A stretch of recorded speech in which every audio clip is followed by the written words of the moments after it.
Bonjour tout le monde et bienvenue sur ma chaîne, j'espère que vous allez bien. Pour ceux qui ne me connaissent pas encore, je m'appelle Olivia et nous allons tout simplement partir sur une nouvelle présentation d'un incontournable, d'une célèbre maison, hein, comme toujours, et nous allons voir tout cela ensemble. Mais avant de démarrer, pour ceux qui ne sont pas encore abonnés et qui viennent tout juste de découvrir ma chaîne, je vous invite à vous abonner, à liker si vous trouvez que cette vidéo vous plaît. Et surtout, n'hésitez pas à nous laisser un petit commentaire, ça me fera plaisir. Et notamment pour vous, puisque ça vous permettra d'être informé dès la prochaine vidéo mise en ligne. Voilà, je vous dis à tout de suite.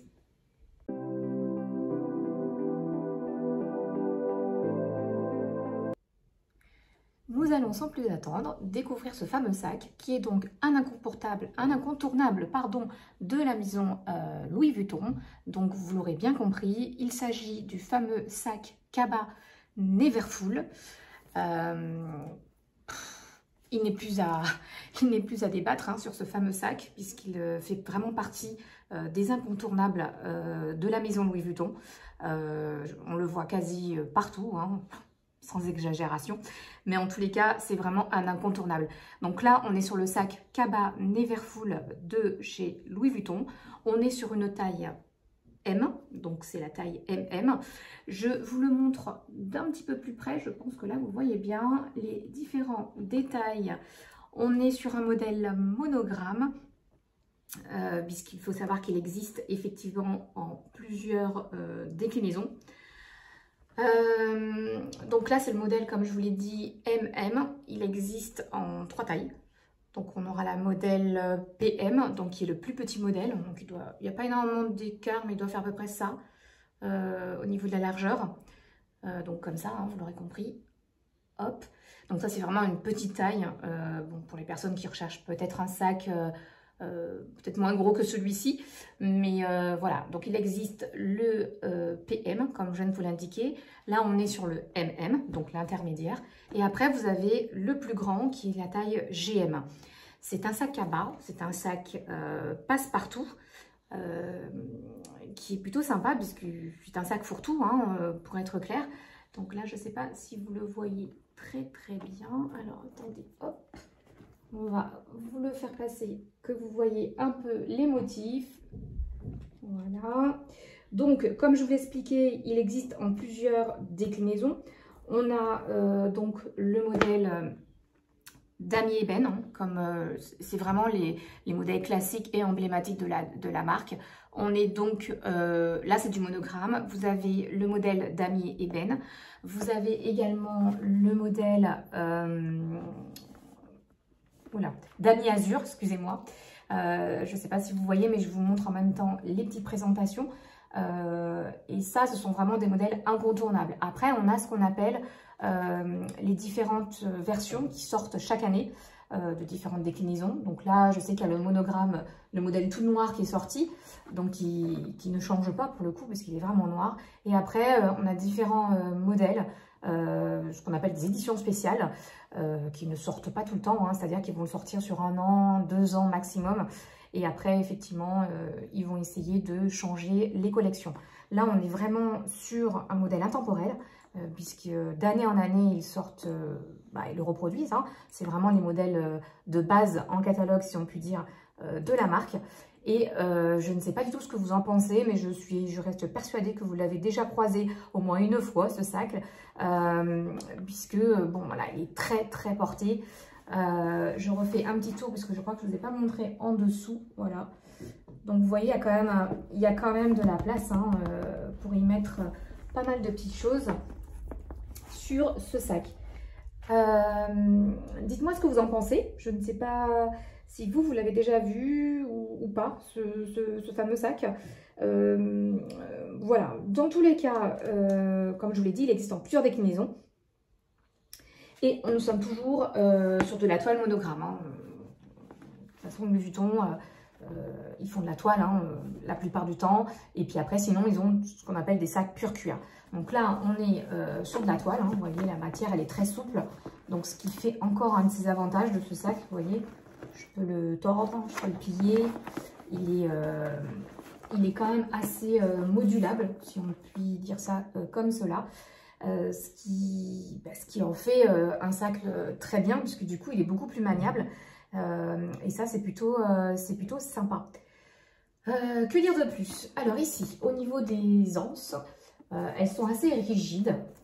Donc vous voyez, bon là, elles commencent un peu effectivement, elles ont tendance à se mettre comme ça, puisque à force, hein, à l'usure, forcément, elles ne tiennent plus debout, comme quand vous lâchez qu'il est tout neuf, hein, mais voilà, la sangle se règle, si vous le posez, voilà, il restera comme ceci.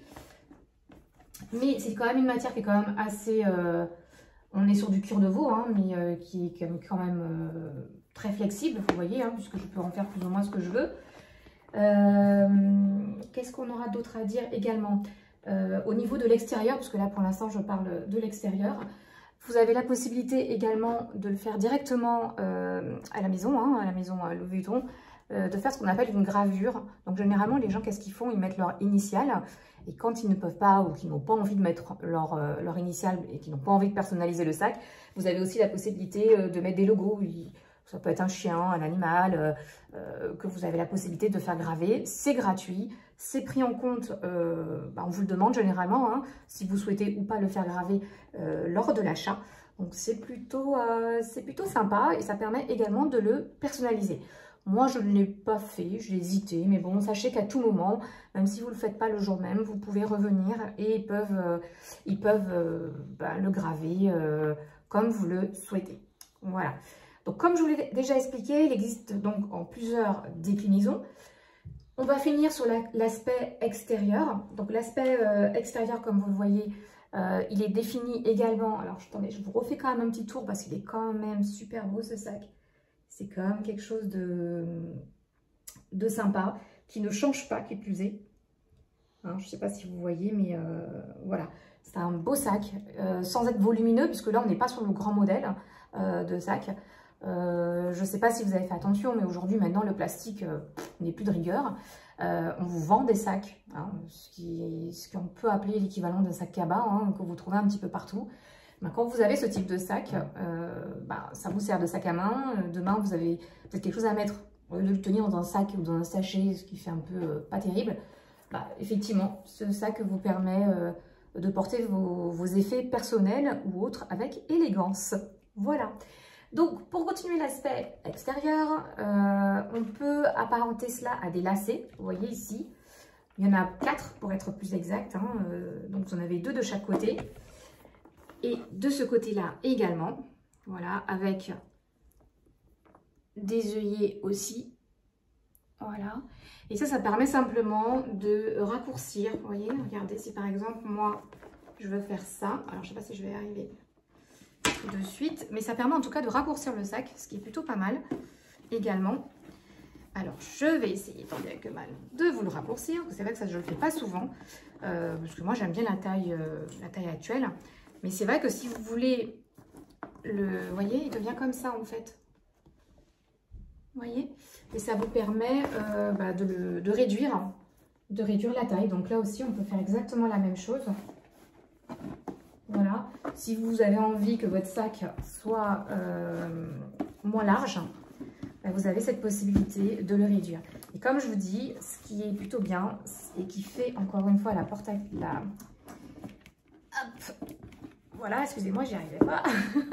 La particularité de ce sac, c'est que la toile, elle est très souple. Vous voyez, regardez, un petit coup de main, voilà. La taille, elle est souple et elle permet du coup de réduire la taille, voilà. Donc, si je ne me trompe pas, je crois même que la taille PM, elle est comme ça. Donc, vous voyez, hein, elle est beaucoup plus petite.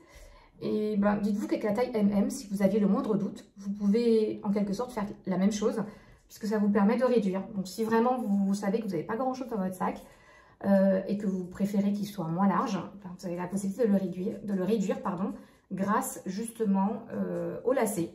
Voilà. Donc là, pareil, vous voyez, hein, je ne sais pas si vous voyez un peu, mais il commence à patiner. Et puis par la suite, ça fera cette petite couleur caramel hein, qu'on aime tant sur ce produit. Alors on aime ou on n'aime pas.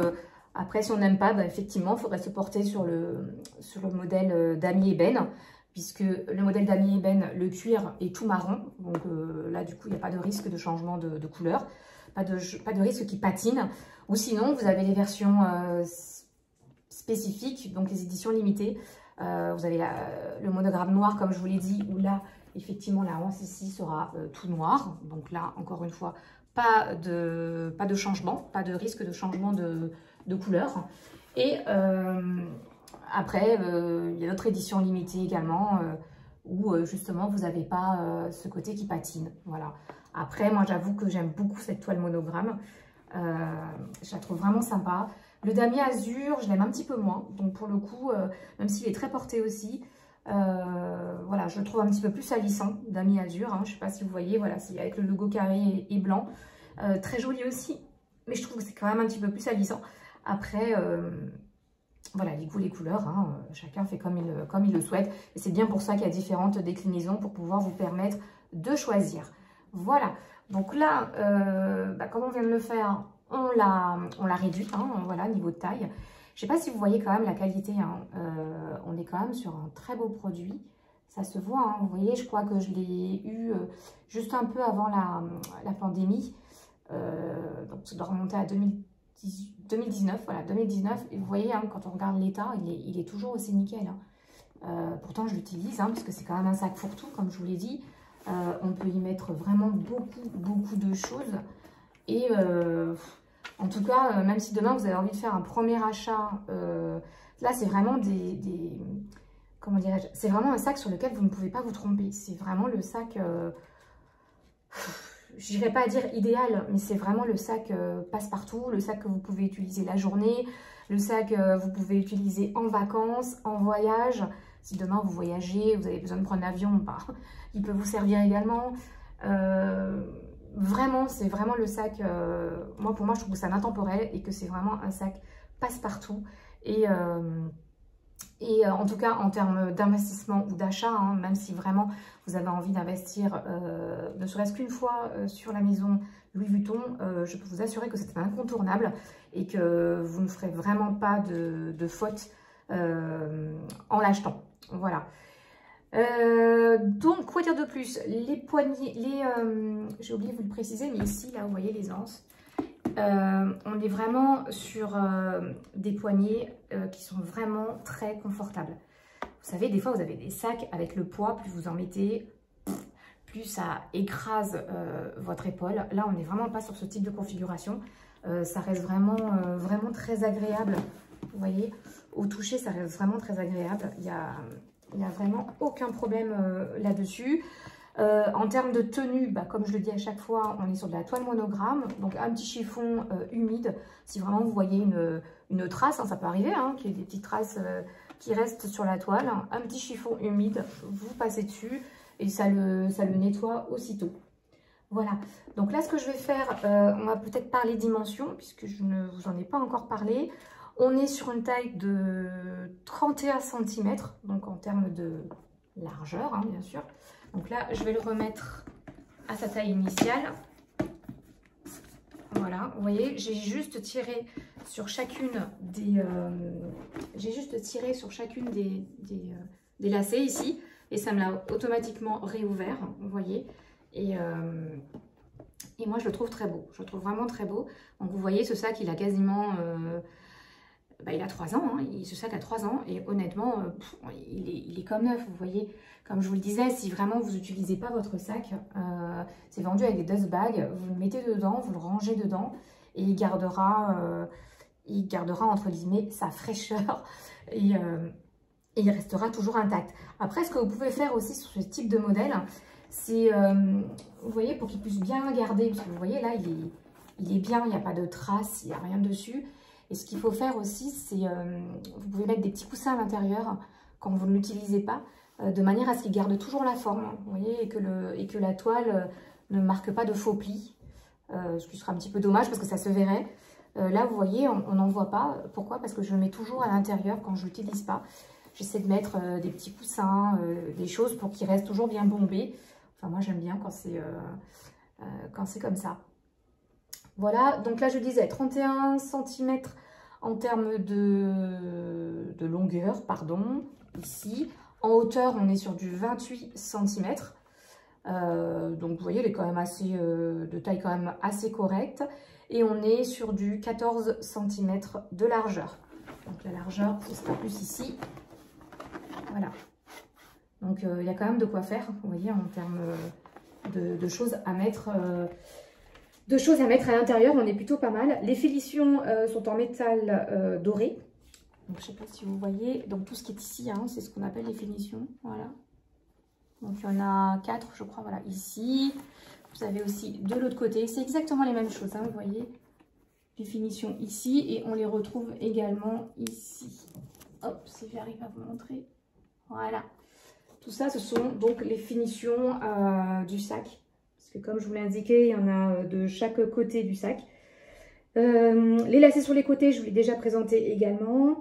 Vous avez une fermeture également par crochet. Donc c'est un sac qui généralement reste ouvert. Hein, voilà. Et vous avez une finition, voilà, vous avez un petit crochet. Alors je vais essayer de rapprocher pour que vous puissiez le voir. Voilà, vous avez ce qu'on appelle un petit mousqueton. Voilà, juste là. Et ici, on va donc le fermer. Voilà, concrètement, ça se ferme comme ça. Voilà, donc c'est un sac qui est tout le temps ouvert. Donc ça, c'est aussi quelque chose à garder en tête. Si vous avez des objets précieux, hop.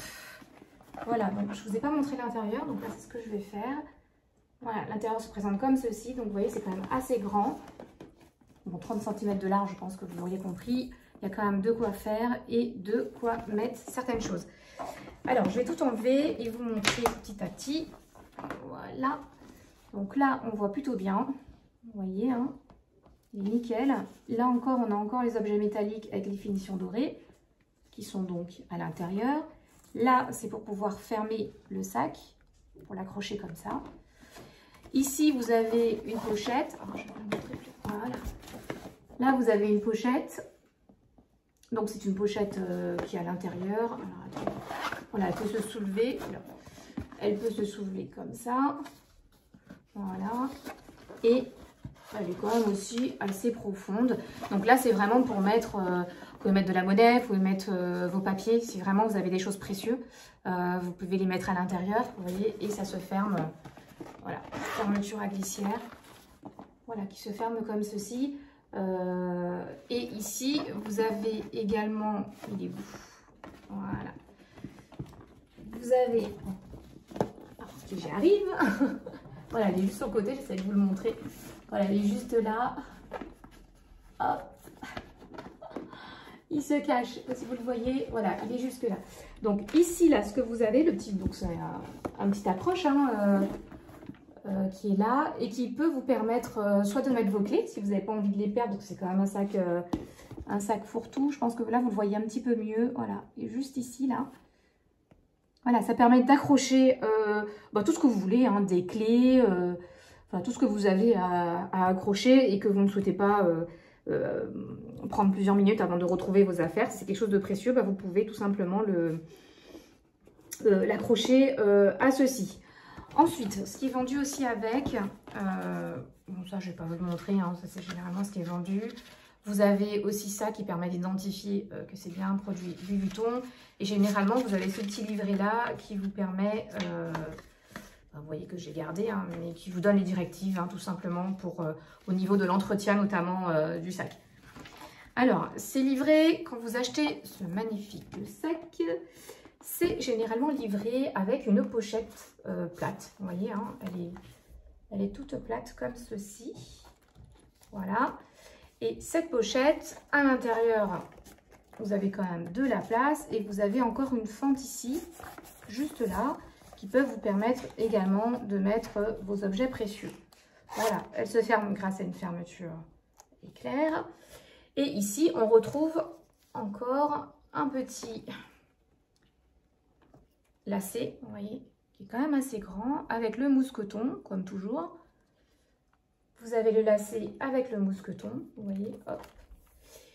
Alors, moi, généralement, je fais ça. Pourquoi? Parce que je trouve que si demain, vous n'avez pas envie de prendre le sac et que vous avez juste envie de sortir, par exemple, avec ça, je le mets au poignet et je le tiens comme ça, vous voyez.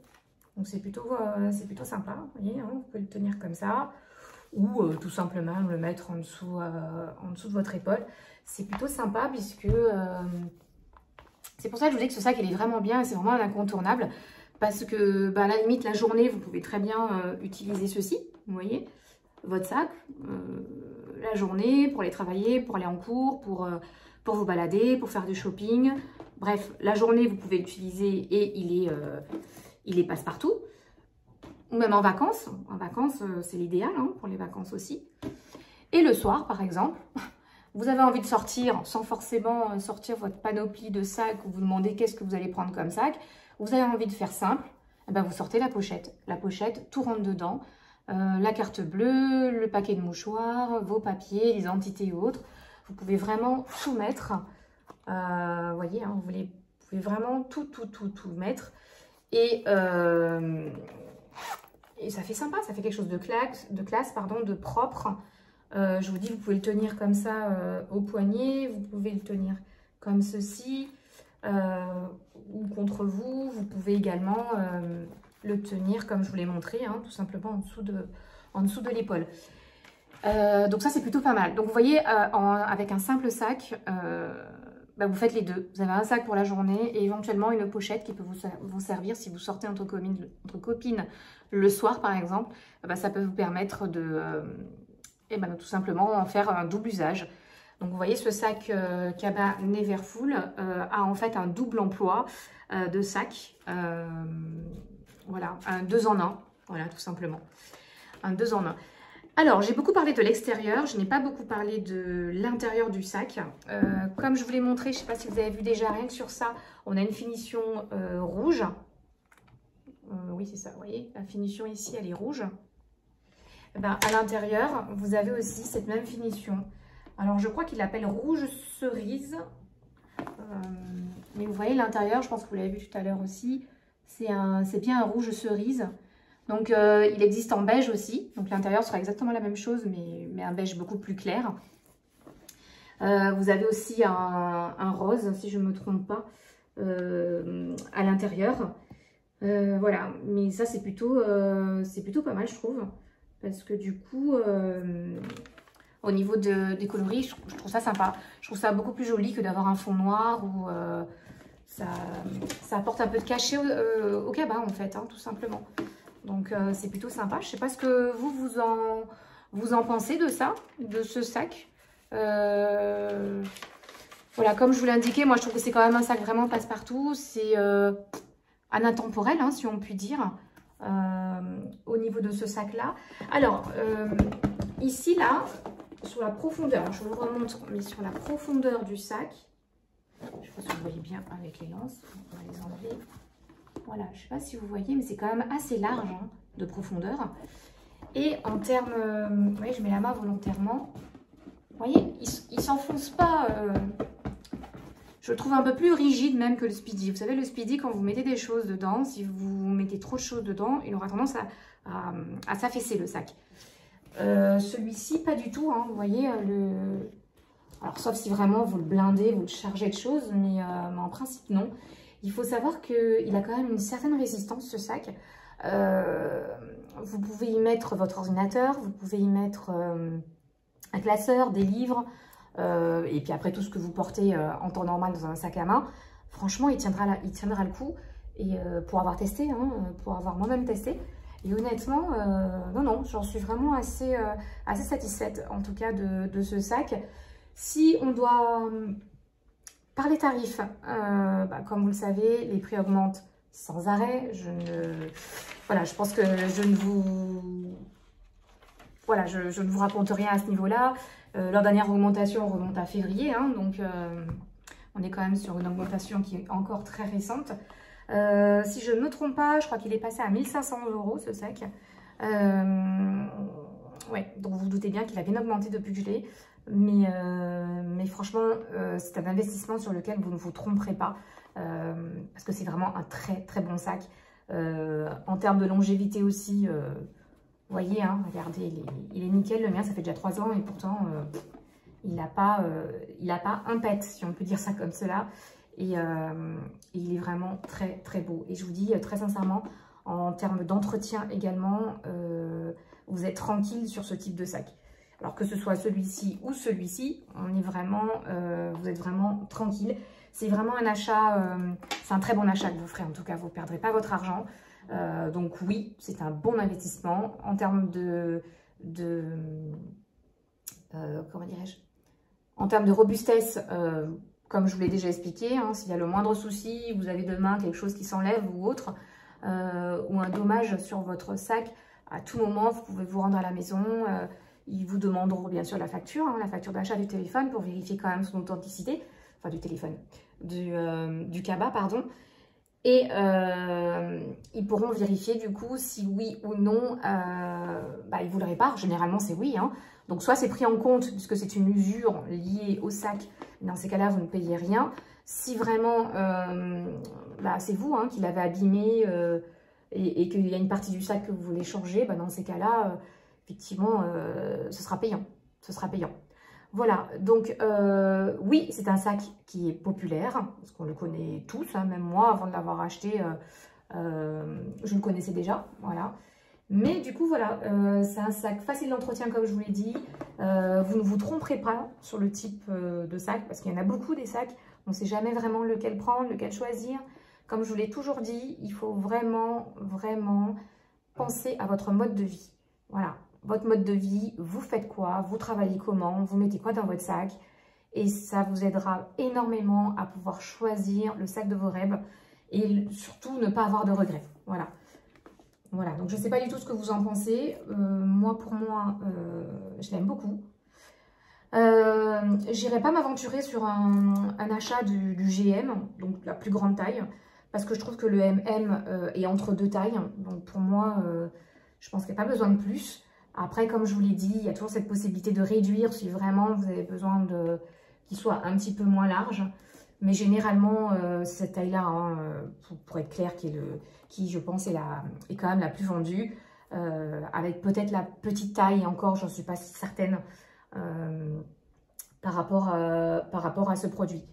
Voilà, et ben, il y a aussi une dernière chose, moi je n'ai pas d'organisateur, je sais qu'il y a beaucoup de personnes qui achètent ce qu'on appelle des organisateurs pour pouvoir le mettre dans leur sac.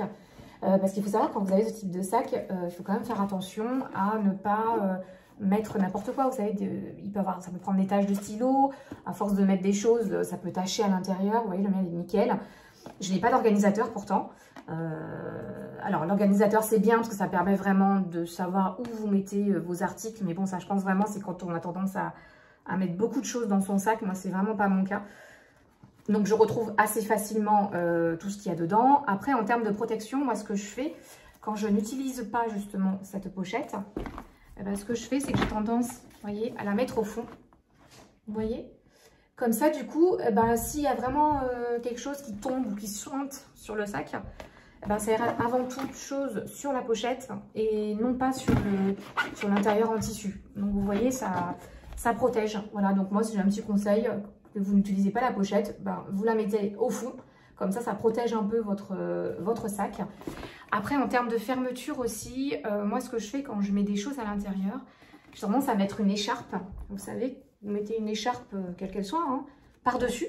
Comme ça, même si vous fermez votre sac comme ceci, avec le mousqueton, du coup, tout ce qu'il y a à l'intérieur, on ne le voit pas. Vous voyez, on ne le voit pas puisque l'écharpe que vous aurez mis par-dessus ou le foulard va recouvrir l'intérieur du sac et du coup, on ne verra rien du tout. Voilà. Voilà. Écoutez, j'espère que cette présentation vous aura plu. Et n'hésitez pas à commenter, à liker, à vous abonner également si ce n'est pas encore le cas, puisque nous reviendrons très vite avec de prochaines vidéos. Voilà, et écoutez, je vous souhaite une excellente fin de journée ou soirée. Et je vous dis à très vite. Au revoir.